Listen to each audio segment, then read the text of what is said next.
আজকে তুমি কি কি রান্না করেছো? কি কি রান্না করেছি চলো দেখিয়ে দিই কি কি রান্না করেছি।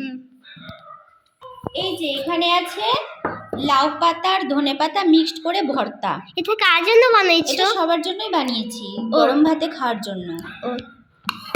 আর এখানে আছে পালং শাকের তরকারি, আলু বেগুন গাজর ফুলকপি দিয়ে। খুব সুন্দর হয়েছে। এটা অল্প করে করেছি কারণ রাতে আমরা শাক খাই না, তার জন্য। ও খুব ভালো, একবেলার জন্য করেছি। খুব ভালো হয়েছে। আর আজকে স্পেশাল যেটা সেটা হলো এই দেখো মাছ ছাড়া মাছের ঝোল। একটু উপর থেকে দেখো, এটা আমি খাবো। ফুলকপি আর আলু দিয়ে মাছের ঝোলের মতো করেছি।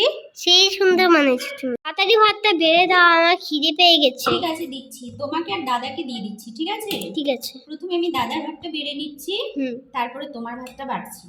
এই যে তুমি ওই ভর্তা পালং শাক কিছুই খাবা না?